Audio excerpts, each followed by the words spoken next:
Hey everyone, quick announcement for you. We are making trade shows great again. That's right. At MD&M West, I get to be one of the hosts of News and Brews. It's an interview special where we're going to be talking to the people and the companies that are at the trade show. We're going to be talking design, manufacturing, everything above and beyond. We're going to have a ton of fun, and I hope that you come by, take a look, and see what we're doing. If you haven't registered for MD&M West yet, great news. We have a special link in the description below. It's only for our followers. Go, click today. We'll see you in a couple weeks. Thanks for watching. Thanks for listening. Take care. It was a bet. Hey, everybody. Welcome back to the Manufacturing Alliance podcast. As always, I'm your host, Tony DeMakis with Alliance Specialties and Alliance Laser Sales. And this is our show. We've been gone for a little while. This is a new space that we have. New space, new guests, new topics, new things. It's going to be a lot of fun. Couple things of note before we get started. This is a live show. So if it's not good, I'm sorry. We're not going to edit it and try to make it better. It's just what it is. But the benefit of that is that you get to be part of the conversation. So if there's questions that you want to ask, there's things that you want to know, there's topics you want us to dive into more, go ahead and put that in the chat. And we will definitely get to that. The other thing is free advertising, right? All you have to do is comment, whether it's on LinkedIn or Facebook or YouTube or wherever that is. Comment with who you are and what your business is, and we will give you a shout out because we want to say thank you for listening and watching and being part of what we do. As always, we want to keep you guys informed on all the stuff that we're doing. So go ahead and I hate when they say this. It sounds so stupid. Ring that notification bell and subscribe and do all those things. Got to do it. Yeah. Like the video, share the video. Justine Ewald from TMA and I have shot 2 episodes now of Make Manufacturing Great Again. It's a lot of fun. And I can't wait for you guys to see what that's going to look like. Basically the idea is we go out to a business in the manufacturing space and we learn all about who they are, what they do, why they do it. And then they put us to the test to see who's going to be the better employee. And it's a lot of fun. Awesome. You listen, Jack did the first episode. He's editing it. And if you want to see me look like a fool, you're going to want to watch this because he does a good job of doing all that. So please do all those things. Ring the bell, watch us, follow us, all that good stuff. If you are in the market for a laser welding or a laser engraving machine and you're wondering, where should I go and why should I go there? Listen, there's a lot of good products on the market. I'm not going to say anything bad about anybody, but the difference that we can make is that we care and we want to make a difference, right? So every laser welding or laser engraving machine that we make and we sell, a portion of those proceeds are going to go to help end human trafficking through the Tim Tebow Foundation. We're really excited about being able to do all that. And we would like you to be part of that journey with us. So if you're looking for some equipment, we would love to talk to you and see what that would look like. Anything from mold repair to production welding and really everything in between. It's fun for us to be able to make these things. It's all American made products made here in Prairie Grove, Illinois, because I mean, to be honest, we believe American made matters. Amen. That's what we're doing here, right? Mm-hmm. It's the Manufacturing Alliance is all about American manufacturing. Love it. It matters. It makes a difference. American made should mean something, and it does mean something. We can dive into some of that as well. And the last thing I'll say is, if you're going to come out to MD&M West, I would love to see you there. I just found out a little while ago that I get to be one of the hosts of News and Brews, which is what that little promo piece was about. News and Brews is a daily show that's taking place on the floor at MD&M West, where we are going to talk to industry insiders and people that are doing all the things that we all want to know about, whether it's sustainability or manufacturing or design, packaging, you name it. We're going to be having conversations and digging into those topics, 3D printing, mold making, machining, whatever that looks like. So come on down, see what we're doing, be part of the conversation. It's going to be a lot like this, where it's live, open forum discussions. We want to have those conversations with you, not just by ourselves, because that's really, really boring.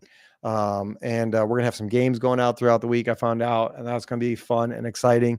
And so, if you are planning on coming out to MD&M West and you don't want to go home right away, there is an MR Mold golf outing on Friday. They are still looking for sponsors, and they are still filling up tee times. It is all the proceeds are going to benefit our friends at iWarriors. iWarriors is an awesome organization that provides iPads for combat wounded veterans to help with PTSD and keeping people, connected with their families, and just really allowing them to know that they're not forgotten, and that we care about the sacrifices and the things that they've done. So, that's like my life in a nutshell. If you're going to go to MD&M West, make sure you don't pay for it, because that's silly. Use the coupon code FREE20. It's just for the listeners of our show. And so if you just put that in at checkout time, you will get free entry to the show, as well as 20% off on the conferences that are taking place during that time. So that's what we got going on. Now, on to the show. I get to talk to my friend Rich. Like, we've been talking about doing this show for what, 2 years? Yeah, at least 2 years. At least 2 years. And I'm glad you did that whole little diatribe there, because the minute you go live and see yourself on the screen, my palms are sweating. Like, we've been talking for 2 hours now. Yeah. And it's perfectly normal, perfectly fine. Yeah. But you turn the camera on and everything changes, right? It's so weird when you put a camera on and people forget how to talk. Yeah. I just realized my normal face is like a frown. Like, do you have that's what I'm looking at. You got resting bitch face and you didn't even know it? I didn't know it until now, because I'm staring at myself on a big screen right behind the camera. Yeah. So now I feel like I'm smiling, like a massive smile. Like, yeah, this is awesome. Just big, deep breath in, deep breath out. We're going to be okay. It's going to be good. We've known each other long enough where, and there's nobody that's going to pay attention to us. So it's fine. It's just us having a conversation like we were before. It's like your wife is watching, my wife is watching. That's it. I'm sure my parents are watching. That's it. That's about If they are, right? They should say hello. Yeah, they probably will. Let's not get that one started. Yeah. Block my mom. Let's tell some stories, block her huh? from messaging. Yeah. But yeah, we've been talking about doing this for years. Mm-hmm. And for different reasons that we can get into. There were times where you didn't feel comfortable in coming on and telling your story until you were ready. Yeah, sure. And then it was like, this is a good time. Yeah, let's dig in. So, I mean, who's Rich? Like, let's get to know Rich. Who is Rich? Rich is a guy who loves American manufacturing. Amen. Loves machine shops, tool and die shops, mold shops. I actually came up in this industry. So my dad, I was born in Buffalo, New York. My dad was a service provider. He actually made cutting tools like I do. Okay. But it was shortly. The majority of his career was spent serving cutting tool companies with thin film coatings, PVD coatings. So I came up in the industry. And then post high school, got into it myself. Okay. And just kind of been doing different things in the industry for the last 25 years and enjoying the heck out of it. Been super blessed by it. My family, myself have been very blessed by this industry. And it's one of those careers where every day it can be something new. It's something exciting. You're seeing different things. The industry has come so far in the last 25 years that it's a fun thing. It's exciting to go to work every day. So you've always worked inside the manufacturing space? Yeah. Right since, so I actually, right out of high school, I started working for Armin Industries. Okay. So I was in the apprenticeship program. That was pretty short-lived. Yeah. For me, but that's where I started. With the Stoll family. With the Stoll family. Yeah. Yep. So I went to high school with Tim. Okay. And Timothy. I went to high school with Timothy and knew the Stolls well, and that was my in to Armin. But even before that, I guess I worked for my dad in high school during sports, and in the summers I worked for my dad running a little blast cabinet, doing a lot of blasting and fixturing and stuff like that. So it's amazing. Like, I remember early in the career, it's amazing how much you glean from coming up in a family that is doing the same thing that you end up doing, right? Sure. Just the conversations around the dinner table, like we were talking at lunch. Yeah. With you having conversations with Jack and being on phone calls with him here.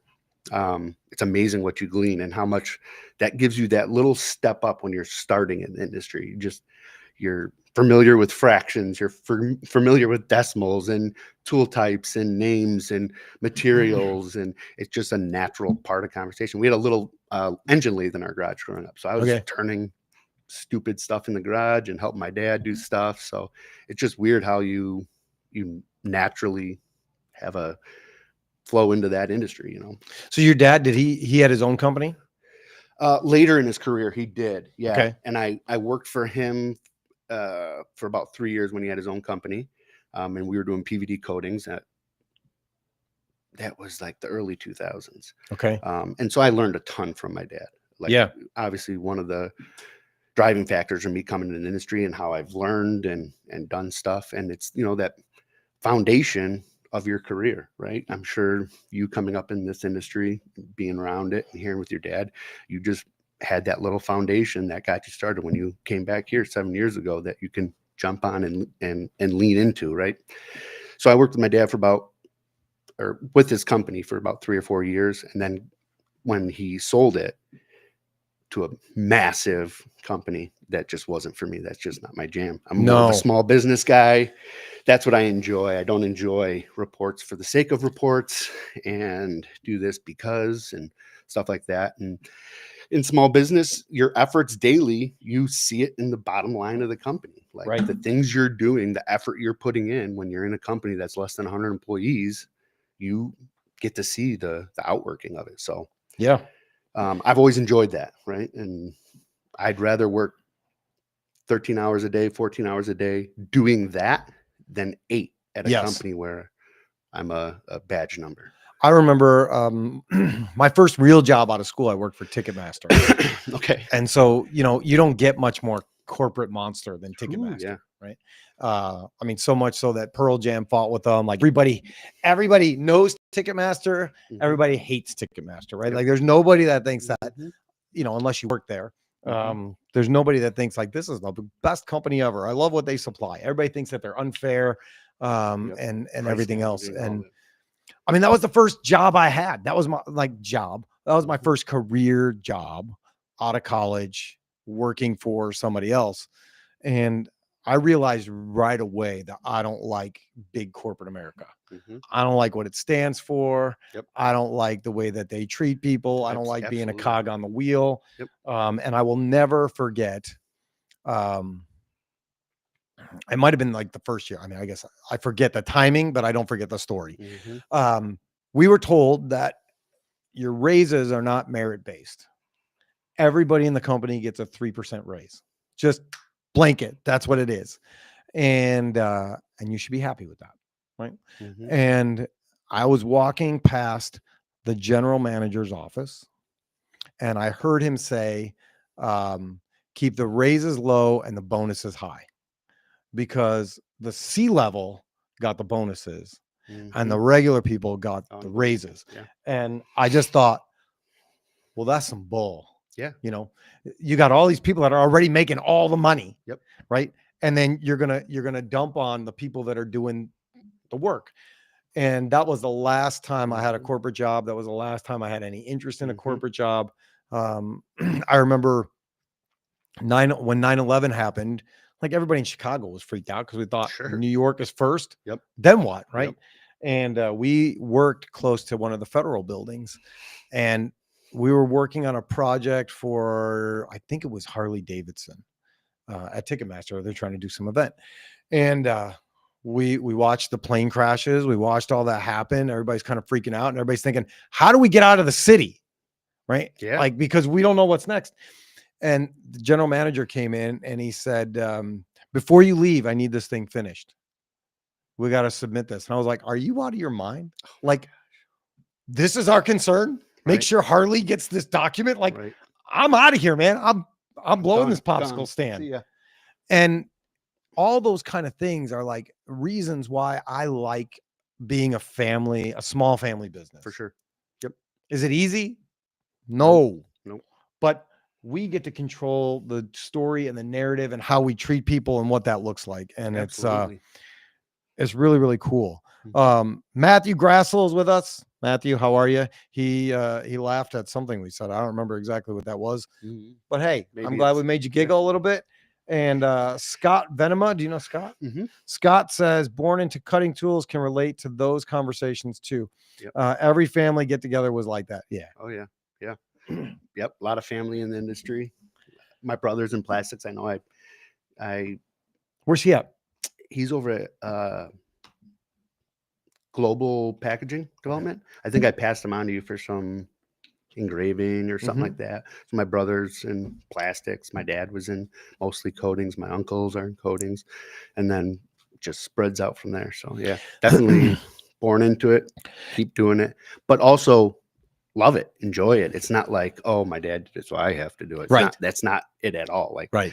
I feel like, well, obviously our fathers are proud that we're doing this stuff, but I feel like I'm excited every day to go to work. I'm excited to get into the projects and talk to the customers and solve problems. And just even this year, the IMTS, I thought the IMTS was phenomenal. IMTS was a great show. Yeah, they did a fantastic job. I only spent a couple days down there. I could barely walk after a couple days.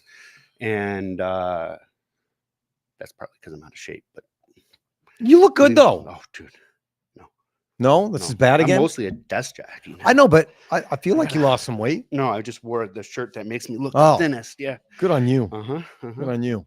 But yeah, the IMTS was phenomenal. I just thought I know I posted stuff on social media about it, but so many kids out there. Tons of high schooler, college age kids. I had some great conversations with some of the younger guys working at Buisness, and man, it's just encouraging to see that.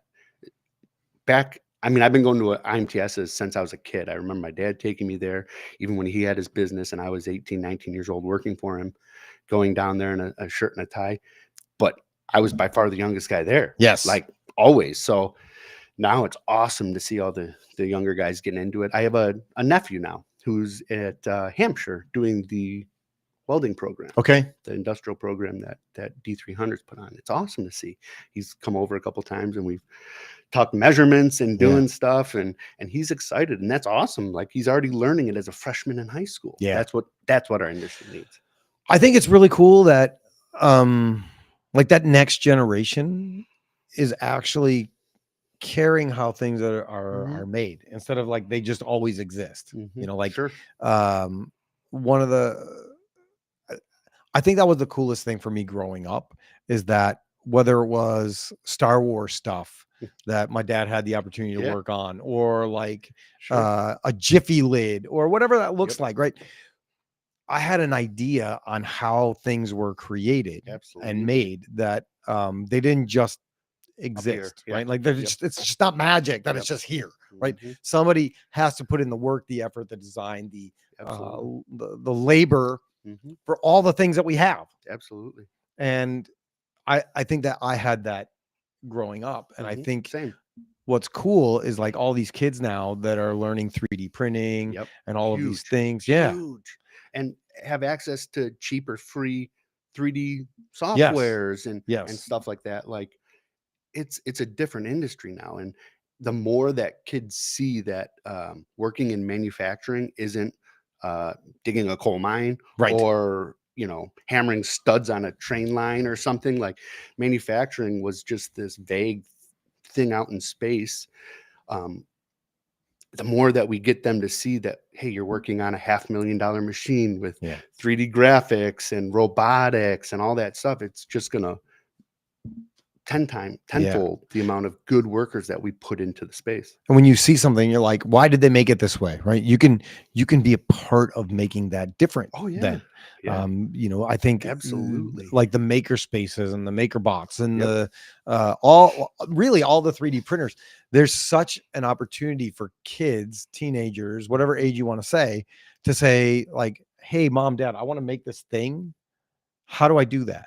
Right. And then there's software for you to be able to make these things like, little trinket things are so cool. Like the little lizard that are 3D printed and they got all the joints and all, like kids love those things. Oh yeah. And it's showing them the process of design and manufacturing, what that looks like. Yep.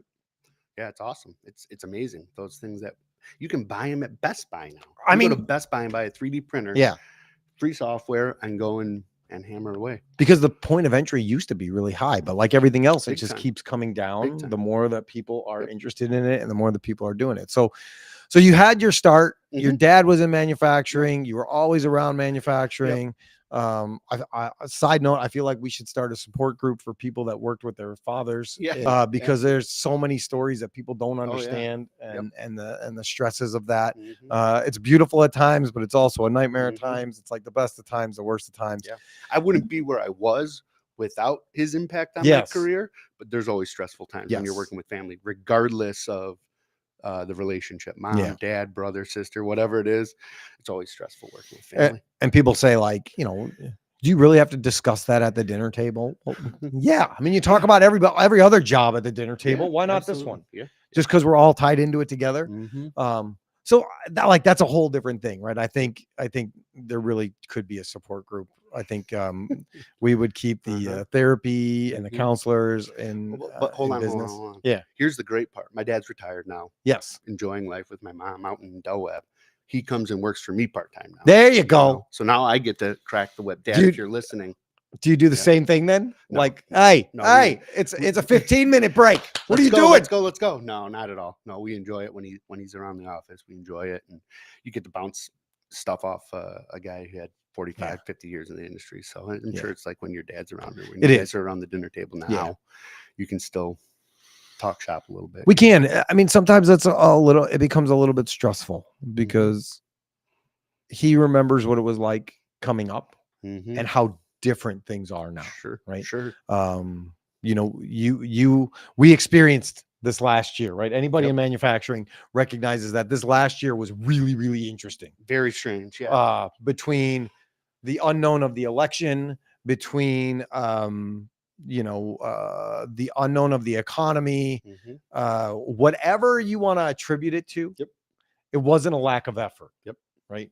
And so I think, he equates success to just hard work, Mhm. which I can respect. Mhm. I mean, Yeah. I agree with that to Yep. a certain extent, Yep. but there are other circumstances Other in factors the world, that- other yeah. factors that are taking place. And he'll come in, and I love him, but he'll go, "What are you doing?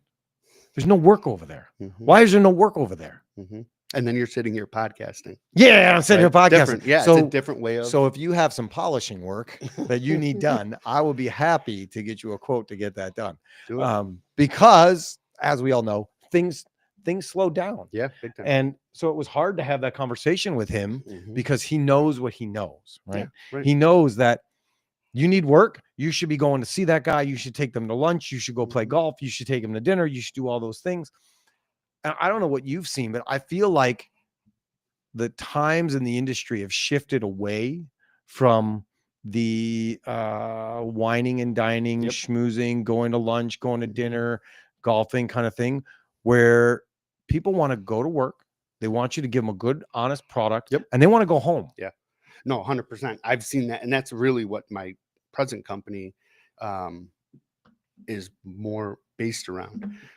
If you need assistance, you want to hang out, great. If not, we'll get you your product. We'll do what we need to do. But yeah, it's definitely, I remember even back at Armin, I remember hearing stories of Art Stoll, grandfather, and how when things were slow, he would go out on sales calls and he'd be sketching out just mold bases and whatnot and calling the shop to say, order this, order this, order this. We'll have an order tomorrow. That type of mentality. And I'm sure that's kind of like that mentality that our parents had. Yeah. Like that, where it was just a different thing. You run out, you go talk to the people you need to talk to, get the order, and go. That's it. Go. Work harder. That's Yep, it. Yep. And he would tell me, he's like, we would go out. There were mold shops on every block. We would go out with the truck. We would load up all the molds. We would take them back to the shop. The next day, I will go back to those same places and drop off the stuff that we already had, and we would just keep getting it. It was Yep. always going. Yep. And so his answer is always like, "Why are you here? Mhm. Like, get out and go see people. Yep. Take them to lunch. Go do this thing." Mhm. And now, if you're listening and you think I'm wrong, please correct me. Tell us Yeah. in the chat. Mhm. Like, are you finding that people enjoy these lunches and these outings and these dinners, or do they just want you to do what you say you're going to do Mhm. and give them their product? Now, Mhm. I'm not saying I don't think relationships are important. I think No, relationships clearly are you definitely. extremely important. I mean, it's part of our core values. It's part of who we are. But I think the relationship has shifted a little bit to, Well, I think it's you used to do that with almost all customers, yeah, and now you're doing it with maybe long-term customers or customers that you're close with or have become friends with through business. I think I've just seen a shift in it where you're not doing it to acquire business necessarily. Like that used to be the thing, is the golfing, the dinners, the wine and dine, when you were chasing work. And I don't see that as much anymore. yeah, Now the relationships are built on the work that you've done. right. So a little bit different of a shift. Yeah. Yeah. So I mean, all that's how he comes in and he asks those questions, and I'll tell him like, Dad, we're out there, like we're doing the stuff. Michelle's doing a fantastic job. She's going to see people.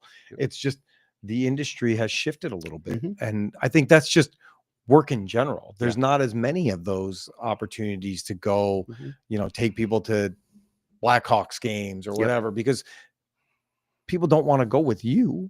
They want to go with their kids. Yep. And 100%. maybe you, but they want to go with their kids. Yeah. And so that's a totally different, that's a totally different animal when that comes. So yeah, I mean, what did you notice this last year in your business? Well, yeah, this last year was a very interesting year. The year started out great. When we got towards the end of Q2 through Q3, it dried up. Like work dried up. Yeah. Where people were buying 10 of X a month, then they're buying one or two or none, just working off inventory. And it was, from my perspective, and we only sell right now in the US, it was a massive slowdown due to the election. And that's, talk to customers, they're talking to their customers. And at that level, it's normally big guys like the GMs, the Boeings, the whoever, right? That things are just in a holding pattern, literally in a holding pattern, and it's all waiting for the election. And I don't know how much, I mean, obviously the election has a role to play in the economics of our country. Sure. But at the end of the day, you're still going to need the stuff. Still going to need to make the car. So stopping isn't, but again, much smarter people than me, smarter people than me make those decisions, I think. But yeah, definitely a slowdown. So again, SES deals with a lot of small to mid-size machine shops, tool and die shops, mold shops, fab shops, stuff like that. So we saw a good slowdown in those areas. And so how's this year going? But yeah, the week after the election, it was hog wild. It went hog wild until Christmas, which was great, phenomenal, right? So, and then the holidays slow, but the last couple of weeks have been wonderful, phenomenal. That's good. A lot of stuff going on, a lot of projects, a lot of things even that are looking, 2 to 4 months down the road for us. That's a big jump where like people weren't doing that last June, last July, right? So I'm excited about that. That's good stuff where you have stuff in the pipeline. The pipeline's starting to fill up again. We're shipping what we have. We're working on the next project. That's encouraging. It's encouraging for me because we're on like the polishing side of our business is on the back end of all of those projects, right? So like if you got busy December, that means that we're going to get busier February, March, right? Because people are buying the cutting tools to manufacture the stuff. Then they're going to need the polishing and the finishing side of everything done. So, I would always look to the people like Progressive or like you, like Paul Britton at International Mold Steel, like the people on the beginning end of the projects. What is your season like right now? Because whatever your season is like right now sets the tone for my season 2 months down the line. So like if you had a slow 2024 from, what did you say, like October? No, September, Q3, really. September, October through the election, it makes perfect sense why we are slow right now. Perfect. I hate it, but it's horrible. It makes sense. It doesn't feel good, right? Like no matter whether you have a reasoning or not, it doesn't feel good. No, it never. You question everything, and that also says like, okay, you were slow, which means we are going to be slow. So no amount of golf or lunch or Yeah, dinner right, is going to make right. that go any No, faster no. right now. It's No, but you'll smile more. yeah, Right. Uh-huh. So go for it. yeah. Go get her It's done. it's good in that regard. Mhm, But it's just interesting how how we're all intertwined mhm. Oh, big time. Yeah, in this system of manufacturing. big time. Yeah, it's amazing. It's amazing. It's a great machine, man. It's the great American manufacturing machine. You can't do it in isolation No, at all. not at all. Not at all. We have a Jacob Guge Jacob Googie. Googie. I could have tried to say that, but I would have got it wrong. You would have. Yeah. He said, I'm ready for this. you one. didn't or don't support corporate America. That's iffy. I mean, well, I'm gonna have to Jordan Peterson that one and break all that down. Would you be opposed to scaling your business to that monster, quote unquote, monster level, or would you always prefer to be as concise as possible to have control over every aspect? Hypothetical example: if extremely quickly your business started your business started growing to extreme scale, would you try to avoid that growth or accept it? Would you be okay if the large corporation was yourself? What do you think? It's a good question. It is. It is. It's interesting. I'm glad So he asked. Thanks for watching and listening with us. Jacob is my nephew, Okay. who I'm pretty close with. Yeah. Love the kid. And he started a business, Jacob, 2 years ago, roughly. Tiny Donuts. Okay. And I don't know. He's the director of operations at Tiny Donuts. Okay, done. Yeah. And it is a franchise model. Okay. So I'm assuming that it has to do with his business. Yeah. But no, I do it differently than what you see in corporate America today. Yes. I would do it differently. It would be a hands-on approach. It wouldn't be the gold pillars and whatnot. It would still have a personalized approach to the business, right? Yes. And so corporate America, right? Small business makes up 80% of the businesses in the US. We can throw out a number. Nobody's going to fact check us. Yep. And if you do, I made that up. awesome. I would like the knowledge. Okay, well, let's start here. What is small business? You can Google that today. Sure. And you can have 14 different answers. Yeah.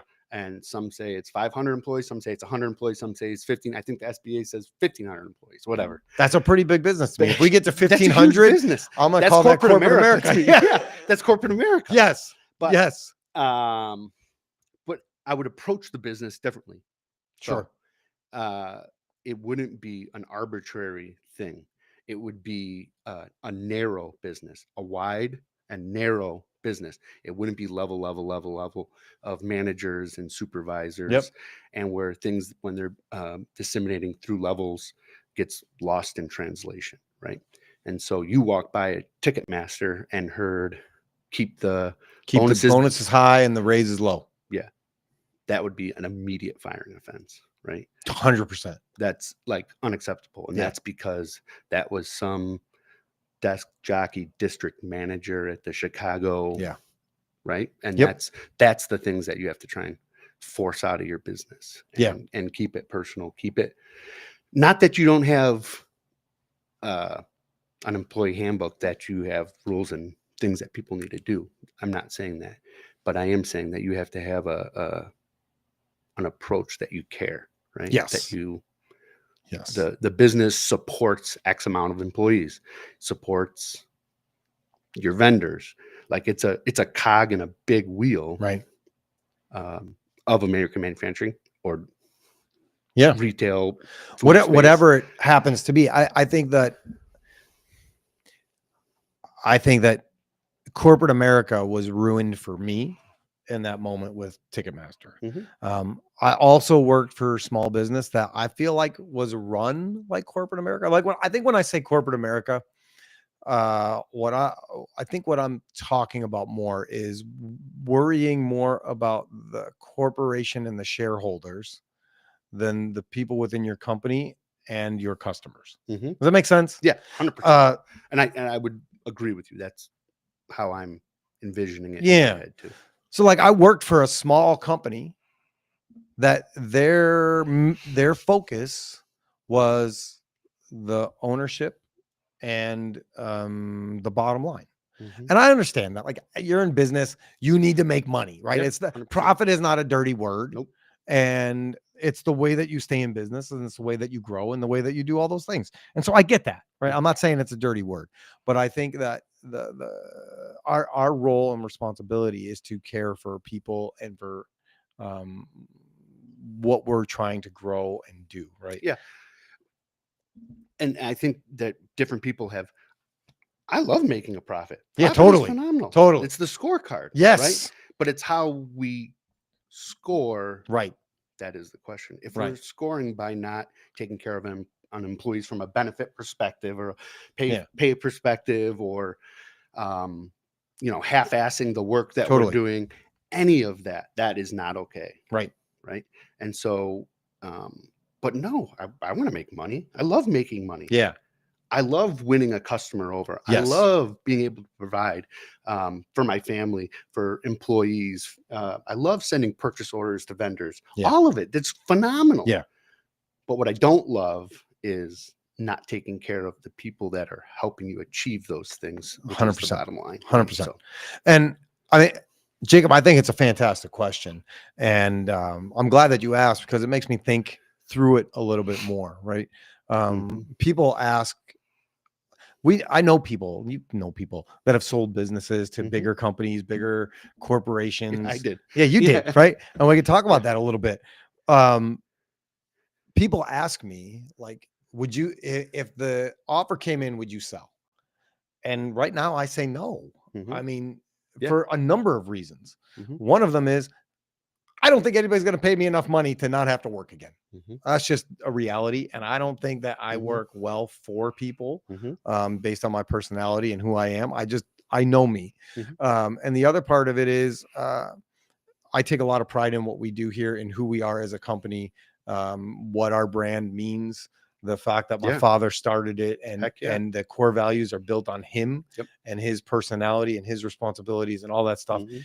And I can't get behind the idea of somebody else coming in Mhm. and changing that world around me. And I've heard horror stories.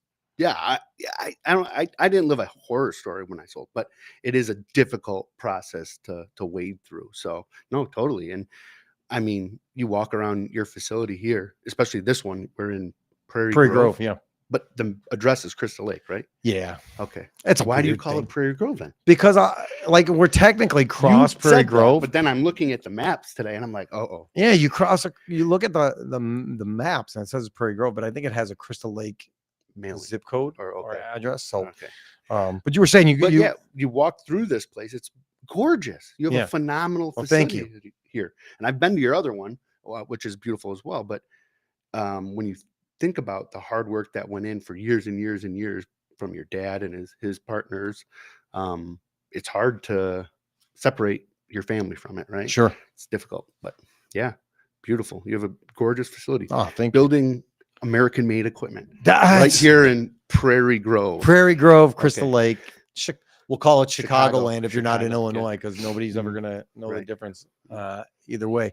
So when you had Taurus, Mhm. how long had you had that company before you guys sold?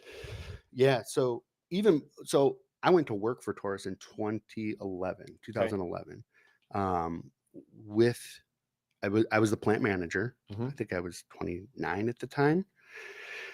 With the understanding that me and two other guys were going to attempt to buy the business. Okay. And it became a very difficult process to navigate. In that, the three of us were running the business day in and day out. The owner was mostly absentee. Okay. And now we're negotiating with the person that's paying our bills. And as we're like really hustling to grow the business and do better things, the price tag went up. Right. And then you're thinking, so we're doing it. We think we're gaining Yes. instant equity, because we've already put a number on the table.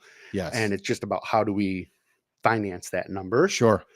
And the number keeps going up. Right. Because you're Now growing, you're doing hard work, Yes. you're building the brand, Yep. you're giving it its credibility and its Mhm. and its reputation, Yep. and increasing sales and doing all those things. Mhm. And the EBITDA is continuing to like, Yep. 100%. and you're going, This is going to be magical for This us. is gonna be great. This is gonna be phenomenal. And it wasn't. It was a hellish couple of years of trying to put a deal together that just wasn't coming to fruition. And so at a certain point we had to kind of Yeah. say, no, we're not doing this. Yeah. Because you're growing anxious. Now you're not putting your Sure. full heart into your job. Yep. You're negotiating with a guy that is paying your bills, and we enjoyed what we were doing. And so at the time we all bought in. We all owned a very small percentage of Taurus. Okay. And we worked out a deal. It was a longer term plan that based on our EBITDA, we would get a bonus at the end of the year that would buy shares. So we would kind of acquire the business over some amount of time. I can't remember. I think that was like 2012, 2013. And that all changed in June of 2014 when we burnt to the ground. Oh, like lost everything. So got a phone call one morning. I was going in later because I had a new employee starting on second shift. So I was going to go in a little bit later, do some training, get them set up. And got a phone call that the building was burning to the ground. You could watch it on all the news. Second largest fire in Cook County, commercial fire in Cook County. And we pretty much lost everything. Okay. And at that point, well, that was a really rough year or two in relocating the business, buying all new equipment, working with insurance companies and attorneys. And but they're a lot of fun. Oh no, it was awesome. It was awesome. It was awesome, man. I'll give you one quick story. We had, I think we had bought our building or leased our building in Batavia at the time. And we were starting to bring in equipment and electricians and everything. And the attorneys, insurance people wanted to go back and watch. We had video cameras at the facility and watch the videos with all the people they were trying to subrogate to. So the machine manufacturer the machine that started the fire, the manufacturer of that, the coolant company, the grinding oil company, anybody who was, they were trying potentially at fault. Push fault on. They wanted to go watch this video. We had one little standalone 5,000 square foot building next to our main manufacturing plant, which that didn't burn down. It just had smoke damage. So we all pack into this tiny conference room. There's like 15 of us. And I have a little computer monitor because, again, we lost everything. Right. A little computer monitor with the DVR from the camera set up there. And we are just rolling the tape.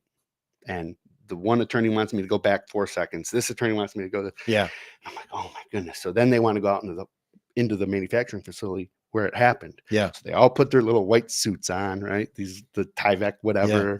We all go out there and they're in their little huddles of 3, 3, 2 here. We're walking around and then they see the tool that actually started the fire. And it was like cats herding food. It was out of control. Snapping pictures. Don't touch it. You don't touch it. Right. I'm like, you guys are vultures. Right. Vultures. They're just trying to pass the buck to anybody they can. Right. Unreal experience. Like it was almost out of body to watch how this works. Because I want to say it was around $15 million, $17 million. It's nothing cheap. It's nothing to sneeze at. No. And business interruption insurance is a large portion of that. Sure. Right? You're paying people. All our employees were at home, but they're getting paid until we can rebuild and bring in new equipment and all that kind of stuff. So we burnt to the ground. All that to say, we burnt to the ground. 2014, we moved to Batavia. And at that point, the owner, who was mostly absentee, kind of was able to separate himself from the business. It wasn't his baby. His anymore. It wasn't his baby anymore. Yeah, the that makes machines sense. were different. They weren't the machines he bought. The floor space was different. It wasn't the building that he bought in 1976.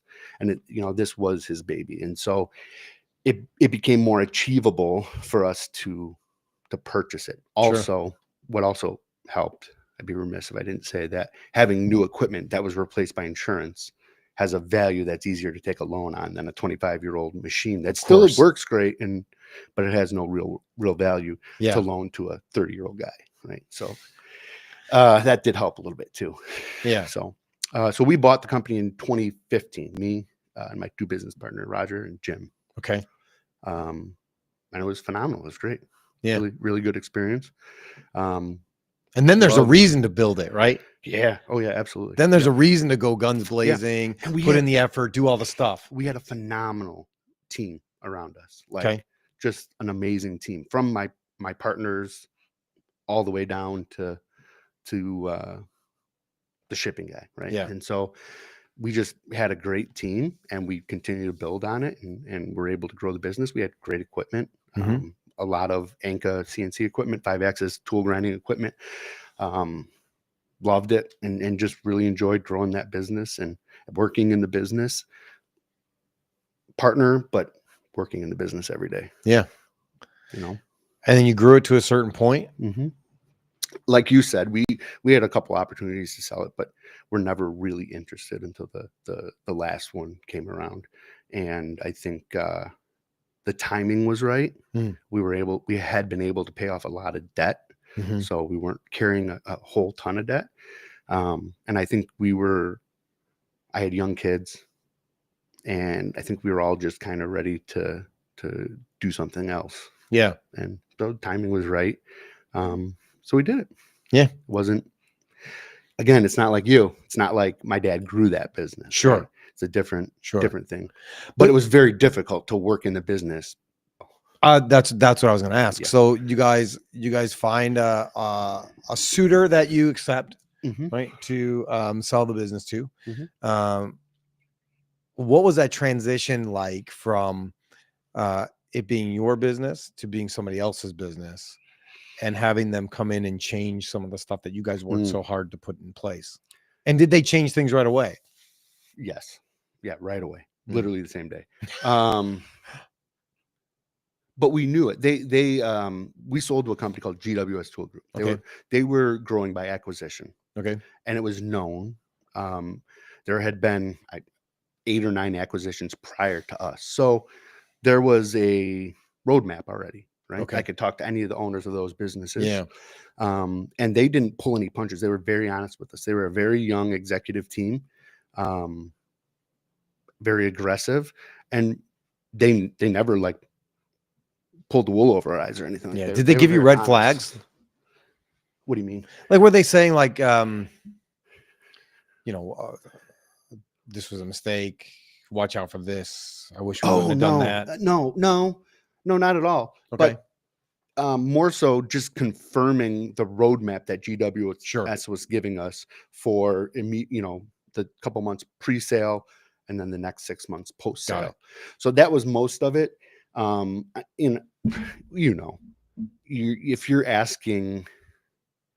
If I'm asking you Yeah. about your boss, and yet I have no skin in the game, how are you going to really answer? Sure. Right. So those weren't even the questions that I personally was asking. It was more about, What's this going to look like? what does this look like? How did you deal? Is this how it'll go for you? So, and most of that was, they never pulled the wool over our eyes about any of it. It's great. But it's definitely, from one day owning the business, the next day having a boss is very difficult, very difficult. And I knew it going into it. There was a certain point where I told them I'm not going to be part of the company post sale, right? I'll do a transition period, but I don't want any. And I said, it would be like having a child. Yeah. I had this child, and even though we bought the company, Sure. that space and that business at that point had a lot to do with the team that was there. So I had this child. I raised it for 6 or 7 years. I put it up for adoption. Yeah. But then I moved next door and watched it grow up. Didn't want to do that. Had no desire to do that. Because then you have no say in it. No, and things are changing. Yeah. And I bring emotion to work with me. Yeah. Right. And so You bring emotion to everything. yeah. So it's good. Yeah. So I don't know. Is it good? I don't know. I think it's good. I don't know. But I do. So that just wasn't in me. It just wasn't what I wanted to do. It didn't give me any excitement. So before you guys sold, you already knew, like, I'll do a transition period, but I'm not gonna be able to work here long term. What was your transition period? 6 months. 6 months. 6 Okay. months exactly. Yeah. There was a short period where they offered me a role within the company that I considered taking it, but within a couple months. And again, I really enjoyed the executive team. Like, Sure. I'm still friends with them. I just went down to Florida to visit one of them, spent a couple days with them. Like, I really enjoyed them. Sharp, everything. It's just not where I was at in life. Right? Yeah. I got it. Not what I was passionate about doing. Yeah. And so I didn't think that I'd put the full effort in. And if you know anything about me, that's if I can't go 100% at it, I'm not going to go. Yeah. Like, Not interested. it's really hard to not. So yeah, it was a 6-month transition and a lot of projects along those 6 months, but I enjoyed it. It was fine, but there's light at the end of the tunnel. Yeah. So you can deal with a lot when you kind of have an end game, an end point. Right. So no, it's interesting. I feel like very seldom do I hear somebody say, we agreed to sell the business to this company and it's way better than it was before. Yeah. Yep. But that's because it's different. Yeah. And you're working there because you enjoy the environment that you're in, but that environment will change. It will change. I've been through, I don't know, 1, 2, 3 or 4 buyouts. Really? Yeah. For companies I work for my dad's company, Sure. for the company I sold. So there's always change. They can say there's not going to be any change, but there's going to be change. There's always change. Well, of course there's change, right? And it makes sense because you get people that come in that are corporate advisors and they're this or that or the other thing. And they look at it and they go, well, we don't need this person and this person. We just need this person. And what's going on with your sales numbers? Why aren't they where they need to be? Like, we projected this. Why aren't they there? Well, there's an election coming up. Don't care. Doesn't matter. Like, yeah. GWS was great. Again, I have no qualms about how it went down or anything like that. I'm not saying I would have taken it over and done the same things, but they didn't pull any punches or anything like that. And so yeah, this is what it is. Kind of is what it is. How many people are watching us right now? Not that many, but that's 4. great. That's great. It's something like that. It changes based on which thing I look at. Chad, do you know Chad Fergan? Chad Fergan is watching us from South Dakota. Okay. And he said, America is what America makes. Let's go. Love it. I agree, right? I mean, that's what we're doing here, right? We want to keep building and making and keeping manufacturing going and doing awesome things. Scott Kramer from Exact Metal. He's an additive manufacturing guy. I love Scott. Scott's going to be on the podcast soon. We have to get the dates ironed out, but it'll be a return. The last time was ridiculous, but it was a lot of fun. He says, amen, bring back the apprenticeship programs. Yeah. We got to do it, right? We have to keep these young kids interested in what it is that we're doing and why we're doing it. Absolutely. So what about, hold on. Yeah. And like apprenticeship programs, what about summer programs? Just summer programs for high school kids where obviously, if you have 60 employees, Tony, sure, you can't bring in 50 kids, but no, you bring in 5 kids for a month and a half period where they come in a couple days a week and can learn about what they're doing. I don't know how insurance will deal with having high schoolers out on the shop floor, all of that. But even like programs like that, where in the summer, even younger, middle school, heck, my son Jackson just did a programming class in 7th grade. It was phenomenal. I loved it. Not that it's the programming that I did, but it had the same principles. What was the program? What did they do? That Jackson did. It was a class at school. It was just a computer programming class. Okay. Make the flour do this, so it was something like that. But the principles are the same to how we program. If you like G&M code, a CNC machine, right? Sure. All the same, similar principles. So it was easy for me to quickly catch up to where he was at, and he was loving it. Just, it was phenomenal to see him play with it and tried, what if we did this, Dad? So, but like programs like that, where it doesn't even have to be a full-on apprenticeship, just give people a taste of what the industry is like. And not even just manufacturing. If you want to be an accountant, why can't you go to an accounting firm? Job shadowing, basically. Right. Just learning in the on summers, on the fly what that looks like. Yeah. I think even if they pay them $15 an hour to come in and work 3 or 4 hours and learn about it, do data entry, whatever. Right. Kids are better at it than we are nowadays. Totally. Like Totally. they'll probably sit down in front of an accountant and enter the stuff in half the time. Yes. So, well, they grow up typing yes. and doing all the things. Yes. It's a totally different thing. I know that McHenry County does the manufacturing consortium. So they take students and they have a number of students and they have a number of companies that are willing to have these students come in, and then they rotate the students through the manufacturing companies. Awesome. So they work there for like, I don't know, a month. I don't know the exact numbers, but we talked about it on the show one time. But they work through What age? High school. High school. Cool. Yeah. Awesome. And so like it's everywhere. I believe it's McHenry County. And so there are some really large manufacturers and companies that bring these kids in. They let them work there for a month, and then they rotate to the next company, and then they get the next batch of students so that they can keep figuring out what that looks like and how to do it. And then it continues to grow your experience, and you get to see all the different things, and you get to see what you like in a business and what you don't like in a business, and what you should look for in an employer and what you don't want to look for an employer. And it just keeps all of that fresh. And even to the point where you say, I don't want to do manufacturing. Yeah, totally. I don't want to be in plastics. I don't want to be in cutting tools. I don't want to be in machining. Great. Yeah. Guess what? We figured out that in 10 years, when you have a family and kids and responsibilities and bills, if you're doing this, you won't be happy. Right. That's phenomenal. You want to get out of this. Yes. Yeah. We just eliminated a variable for you in your life. Totally. Phenomenal. Yep. Right. And so, I just think we just need to push more for those type things. Right. That's the way we're going to keep the ship floating. I think so. And I do see a little bit of a bounce back. Like you walk through, me too. You walk through here specifically, the laser development center that we're at, and we got a lot of young guys here. What the challenge becomes is when you look at mold making and mold repair, that's a much more difficult thing to bring in an apprentice for, especially when you're looking at like mold repair or hot runner repair. Yep. Because you have to already know the industry to know what's broken. And so that's an area where I feel like there's a definite barrier to entry. But I mean, honestly, here we've got how many? 1, 2, 3.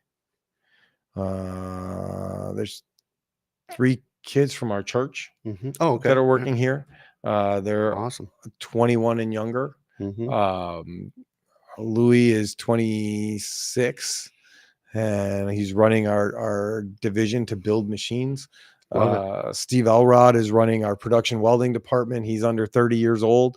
One of our lead engineers is 30 plus. Awesome. I mean, I wouldn't sell the company either. No, we got a nice young core group of people. Phenomenal. And it's allowing us the opportunity, like the things that I love, right? I don't know how to manufacture anything. I really don't. You know more than you let on. It's just like your golf game, bro. You talk crap about how you golf and then you go out and you kick my ass. That's what happens, right? I see how you work it. I understand. You don't want to let people know how much you know. When it comes to manufacturing things, nobody would call me a laser welder.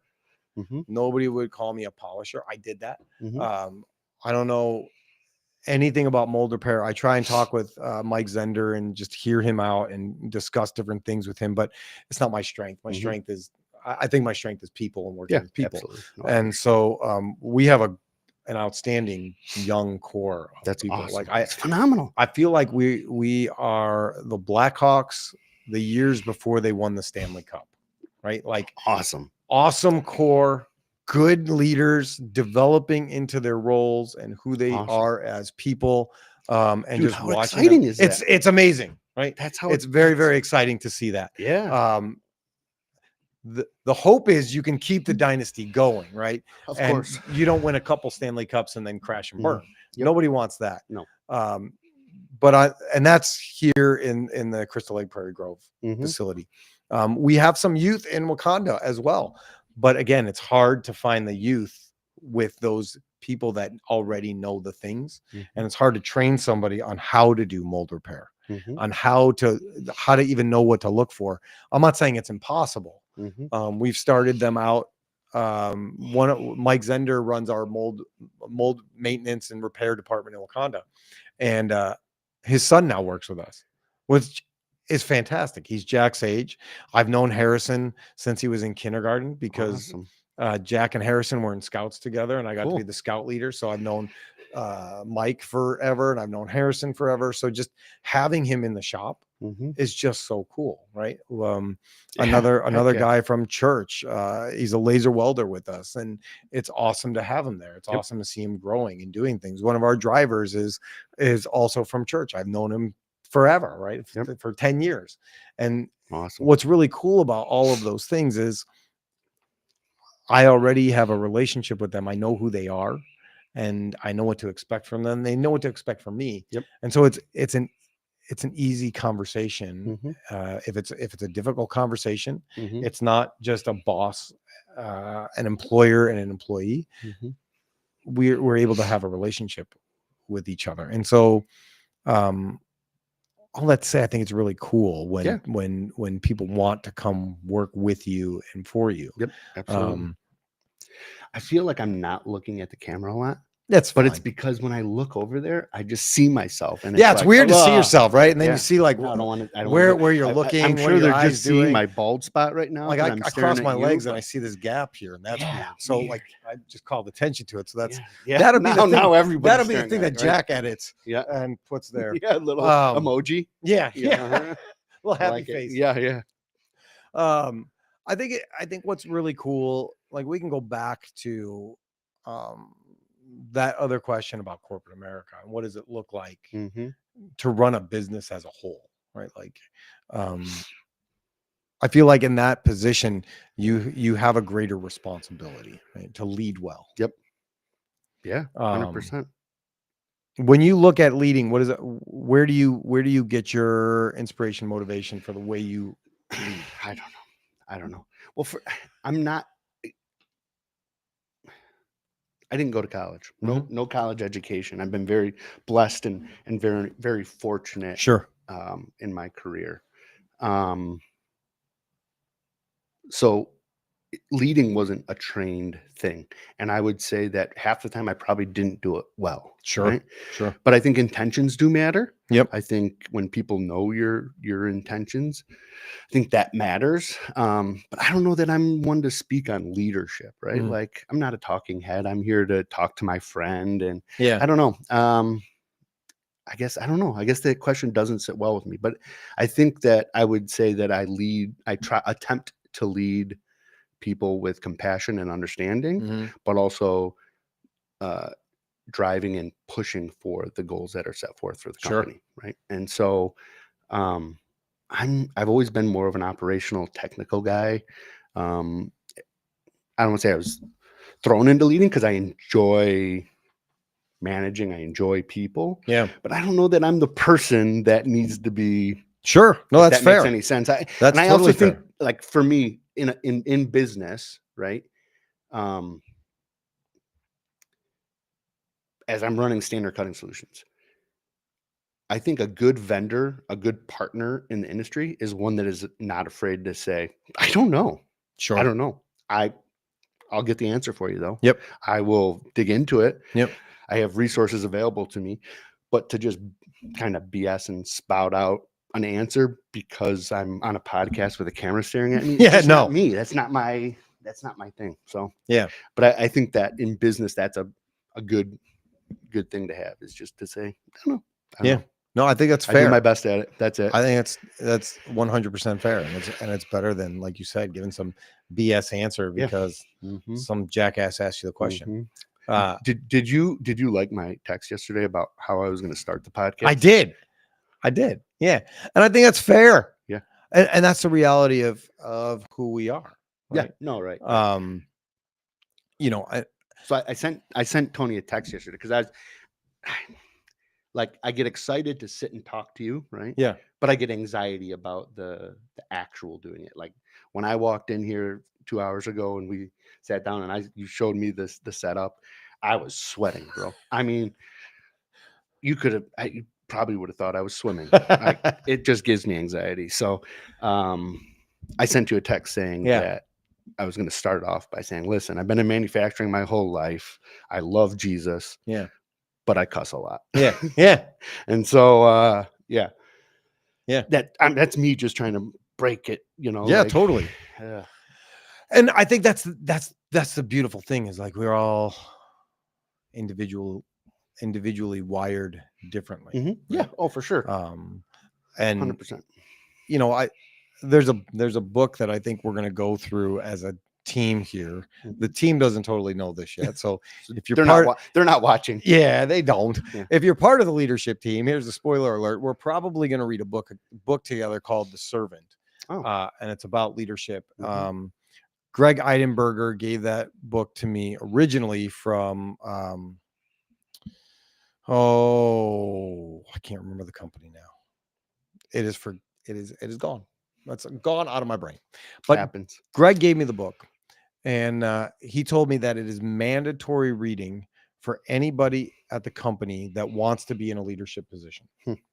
And awesome. He told me that he read the book probably 10 times over the course of his life at different seasons in his life, as a newly married man, as a father, as a grandfather, awesome. As a leader, and each time it spoke to him in different ways on what leadership looks like and how to do that. Mm-hmm. And isn't it funny when you read or see something based on the season of life or the season in your business that you're in, how it impacts you differently? Totally. It's so weird, so strange, but I love it.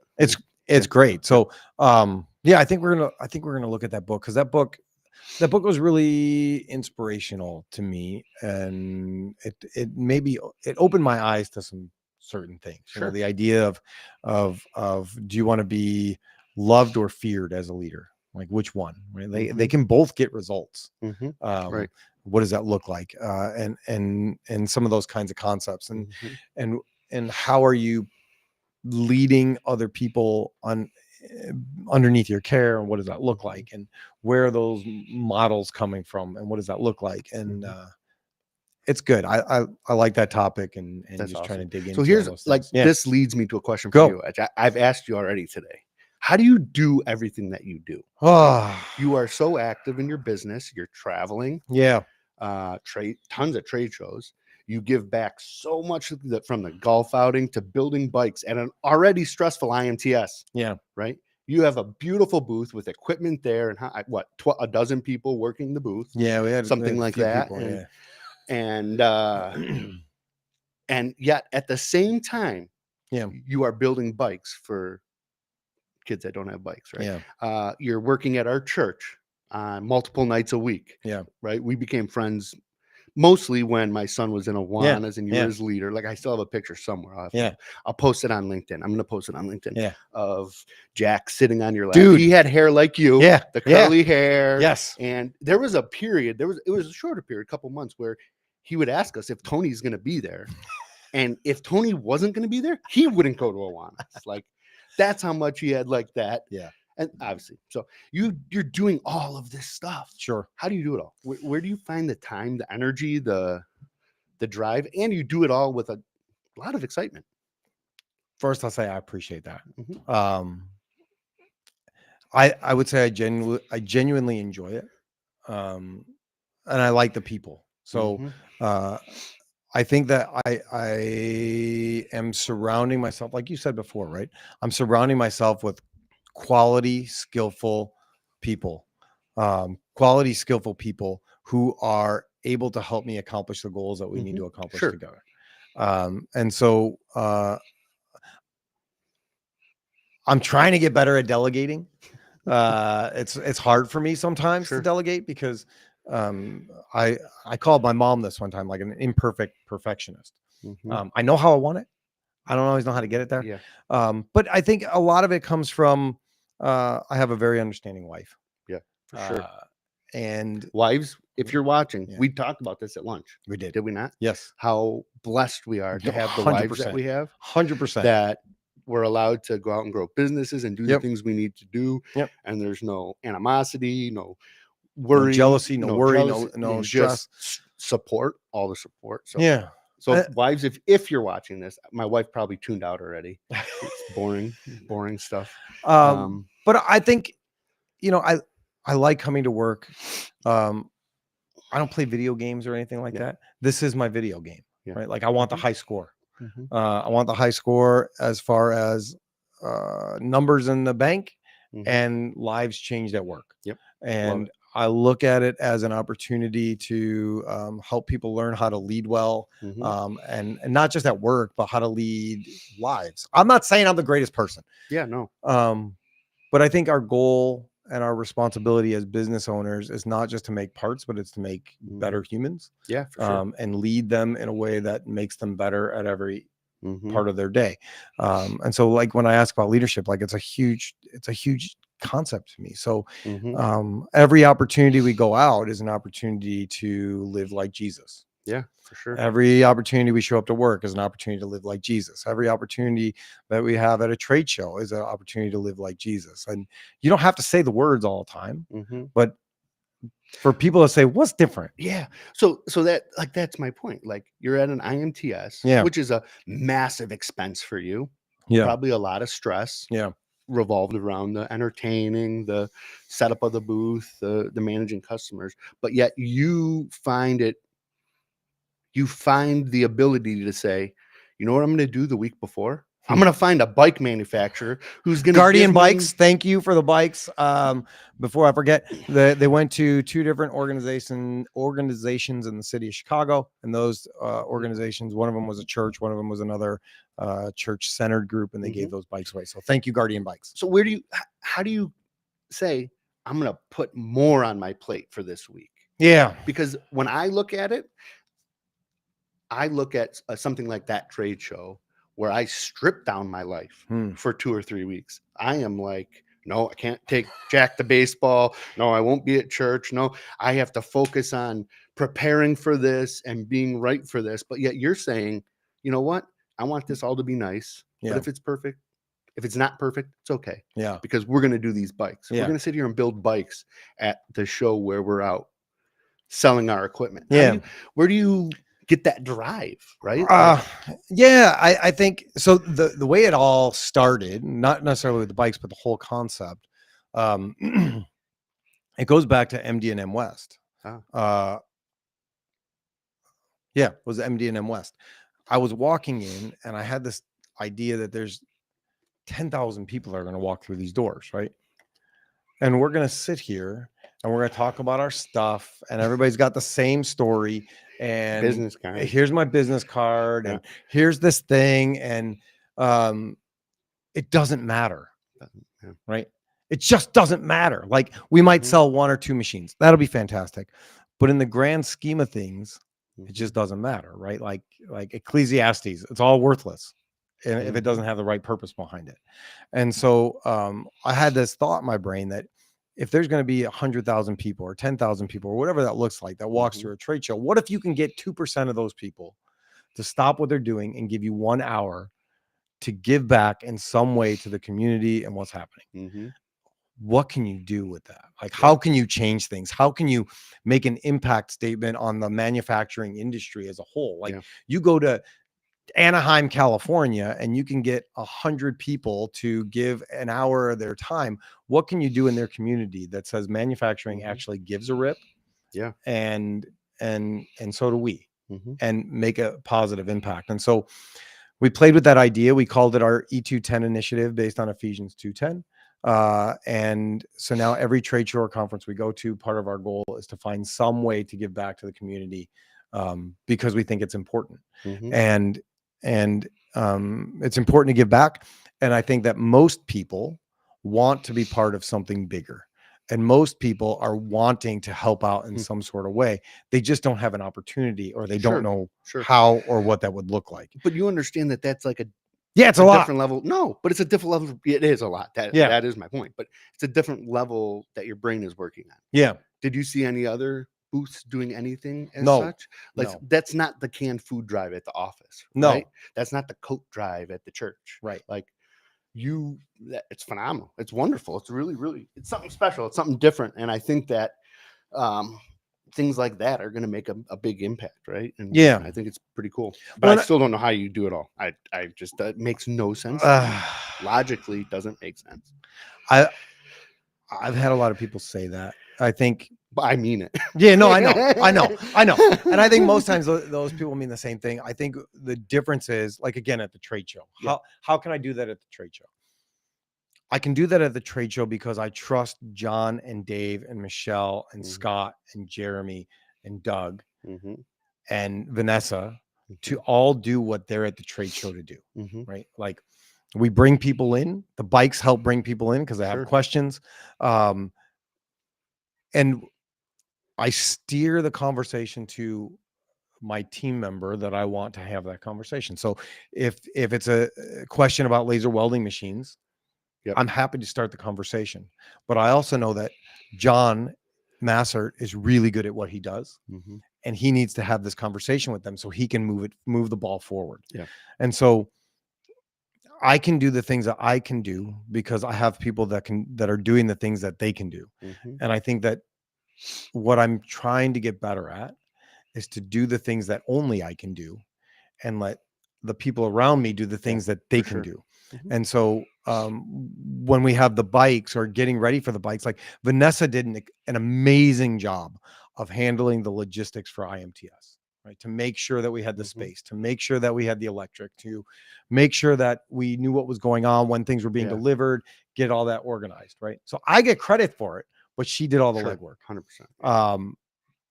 The guys, Louie and Caleb and Cody and all the guys loaded up the trucks. Kevin, they took everything down there. They started getting the floor plan laid out. I went down and helped them, but they started that process, right? So again, I get to be the face, but I have a team of people behind me that I trust 100% to do what they're doing so that I can do what I need to do, right? So then somebody comes in and they want to build a bike. Well, I have time to build a bike with them and then tell the story about why we're building the bikes, what that means to us as a company, what it means to the community, what it means to Guardian Bikes, what it means to the kids that are going to get the bikes.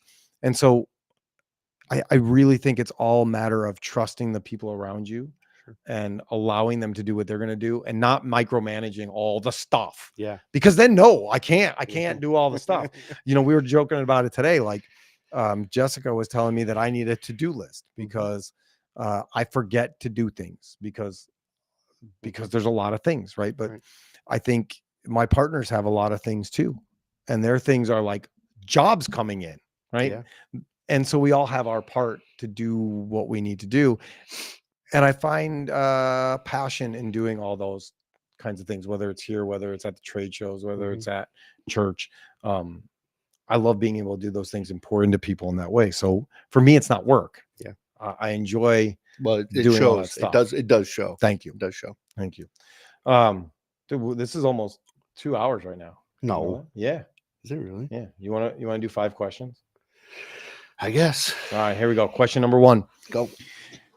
If you could make one rule that everyone had to follow, what would that rule be? Oh, wow. Yeah, these are the fun ones. One rule that everybody had to follow. Yeah.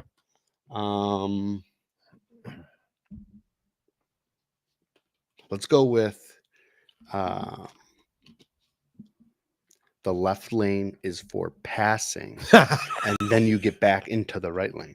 I like that. Yeah. Don't do 35 and a 45 in the left lane. Oh. Floors you. Blows my mind, bro. I like that. Okay. That's good. That's a good answer. Question number 2. There we go. If you could have dinner with any 3 characters from a book or a movie, who would they be? Oh, wow. I have no idea.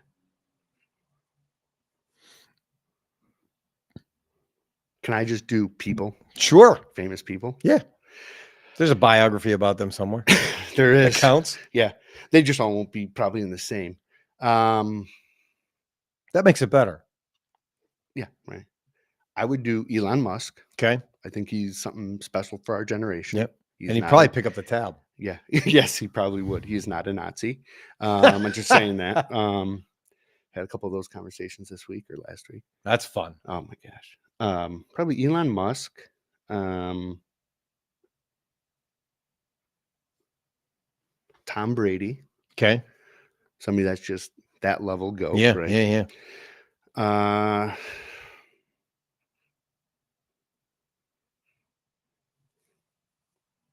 I don't know. I don't know the third. I don't have one. All right. Well, But I like those high level guys. yeah. But they seem down to earth. Yeah. Those are the people that I like Yeah. to like bounce stuff off of, right? Yeah. And I think our industry, like manufacturing, is awesome at that. Like, Right. we have these guys that are blue Top collar, level. but down to earth, can have any conversation, but Yep. they're as smart as they come. Yep. And so much fun. So much fun. So Yep. those are the type of guys that I would put at the table. No, I love that. I think that's great. And it's like that, those same kind of people, right? Like, you could add Kobe to that list, Yes, or but he's dead. Yeah. Jordan, Right. or Yeah. like something like, And that's in the my head, most what was- amazing people, right? Like, I don't think I'd want to have dinner with him necessarily, but like David Goggins kind of stuff. Yeah, Like, I would love to just spend time Mhm. with Would him you- and here. Would you do a workout with him? I Like a 1 hour. There's yeah. a time limit. I Like, think I it'll give would. me- I think I would like to, just to see if I can withstand what he wants to put me through. I could see that in you. I'm stupid Yeah. like that. I think Yeah. like one of the students in Nexus, he went to the Navy, and he was talking about boot camp, and I was like, "Is it amazing? Mhm. Like, the workouts seem like Yeah. fun. Like, I don't want to live there. Yep. I don't want to eat their food. Yep. I don't want to have somebody yelling at me. But I think the workouts, I would like to try those challenges. Like, there's a guy, Chad Wright. Have you heard of Chad Wright? No. He's an extreme runner, Okay. ultra runner, Yeah. amazing faith journey, life transformation story. Really cool guy. Same kind of thing. Like that mentality is just so strong. Question 3. What are you proud of that you never get a chance to talk about? Oh, jeez. These are good ones, aren't they? These are the Man, hard ones. what You am didn't I- realize that you had to stick around to the end what to get the hard am questions. I proud of that you never.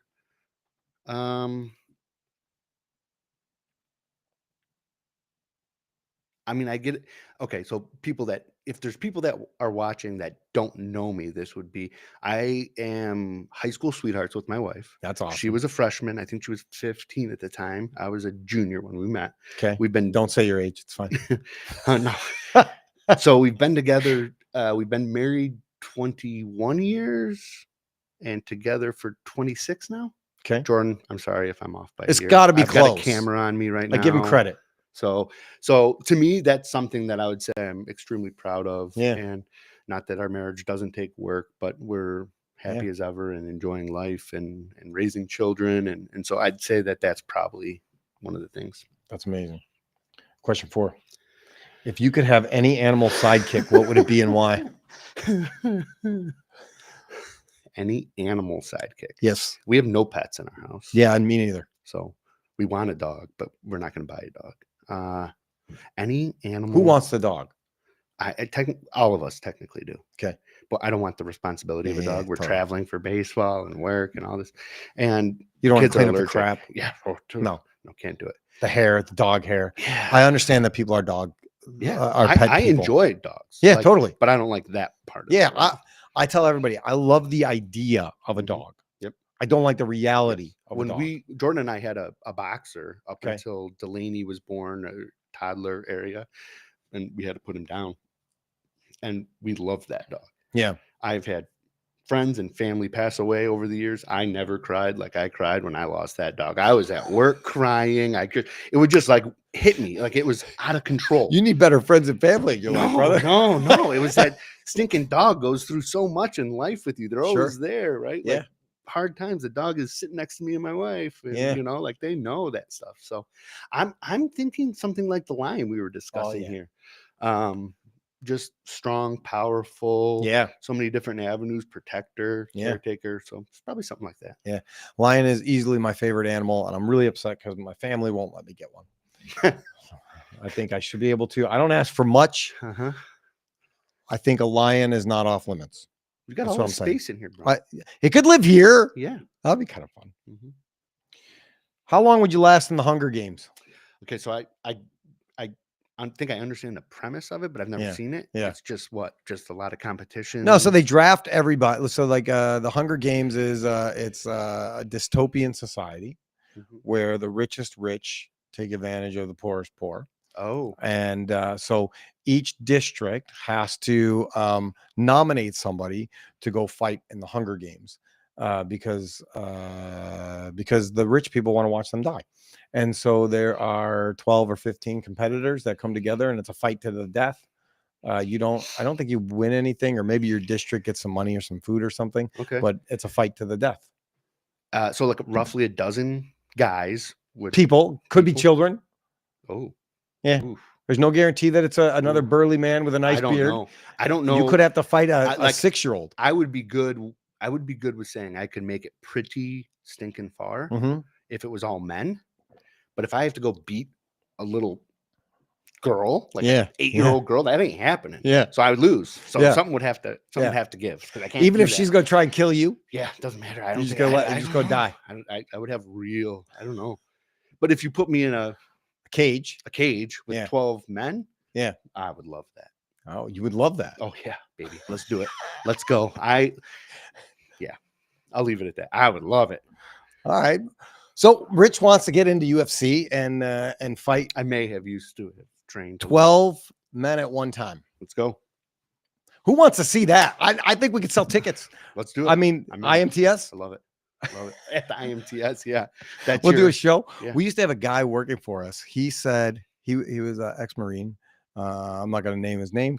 Everybody will know who I'm talking about. If you know, you know, right? That's what they say. He used to say that there wasn't a woman in this world that he couldn't beat up. And he also, like in a fight, like not just because he didn't like them, in a fight. And he also said that he could fight a bear and win. Okay. I if I had money, this was back in the day. If I had money, I wished I could hire like Ronda Rousey. Yeah, right. To just come in and just like put on a fight in the shop Yeah. and see what that would have turned into. Yeah. Weird. Yeah. He was a weird dude. Yeah. But what are you gonna do?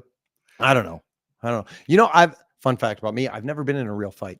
Wow. Yeah, hockey fight, but that doesn't count. You got a helmet on, you got gloves. True. But you're on skates, so it adds to the difficulty. Yeah. But yeah, I've never been in a real fight. There was one time in grade school, like 4th grade, where I used to watch wrestling all the time, WWF wrestling, back when it was WWF, not WWE. And I got in a fight with one guy, and all the people were there, cheering, and we're fighting. And I body slammed the guy, and I pinned him because I thought that's how you win a fight.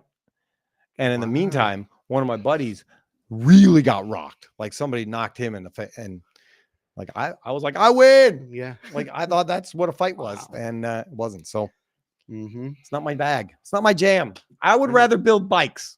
It's phenomenal. It's good. I would rather build bikes I'm than not somebody going punch out me in the and face. looking for fights. Yeah. Just if I was in the Hunger Games, I'd be all right if it was all men.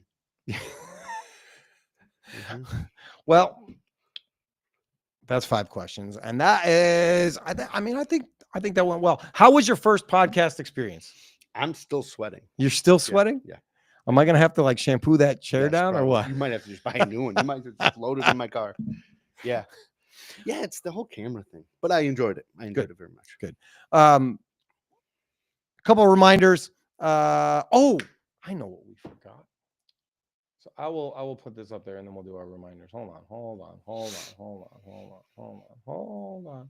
Rich, while I'm looking for this, how do people get in touch with you for your products and the things that you do? Standard Cutting Solutions. We're out in Elgin. We're in downtown Elgin. You can hit standardcutting.com. You can email sales at Standard Cutting, Rich at Standard Cutting, any of those ways. And we're actively in a sales push right now. We're looking for customers to partner with and support with mainly industrial cutting tools, carbide industrial cutting tools, anything from standards that we keep on the shelf to specials. But we're also starting to distribute other products like rubber gloves and Sure. paper towels. Sure. And we sell Miditoyo inspection equipment, Ansel, all kinds of stuff. All that's on the website. A bunch of it's on the website, but Or it will be soon. It will be soon. A lot of it will be soon. But Yeah. we're a industrial distributor, but we just work more with smaller businesses where we're working to solve their problems as opposed to just selling them a product, right? Yeah. So more holistic approach to going in and assisting them with either their machining issues, their inventory issues. Yep. If they're having inventory issues, acquiring it, cost issues can be common, obviously, performance. So we just look at it from a full picture. We're an honest company. We go in and we try and solve their problem and give them a good deal and put it on the shelf. It's great. Well, there you go. That's how you get a hold of Rich. Yep. Last thing we need to do is pray, because I think that's really, really important. And it's my show, so I get to do it. Love it.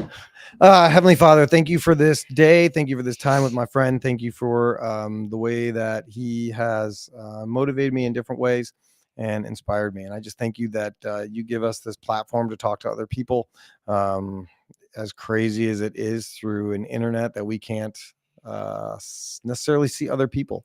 And I just pray that the people that were able to listen and watch, that maybe we made them laugh a little bit, maybe we made them think a little bit, maybe we led them a little bit more towards you. And I just ask that you be with us and anybody that had the ability to listen, watch, ever. And pray this all in Jesus' name. Amen. Amen. Everybody, thank you for watching. Thank you for listening. I hope to see you at MDNM West. Remember, the promo code is free20 if you would like to get in for free and have 20% off on the conference. Take a look at the MR Mold golf outing. Let us know if you need anything. We're here to help you. If you'd like to be a part of the show, send us a comment, put a comment in the chat, send us a message at Tony@AllianceLaserSales.com. Or just on Facebook or LinkedIn or whatever that looks like. And I hope you enjoyed the show. I hope you thought it was a little bit enjoyable. If you did, pass it on to a friend. This is the only way that we keep manufacturing going, is by talking about it and continuing to grow it. So on behalf of myself and Alliance and Rich from SCS, thank you for watching. Thank you for listening. Take care.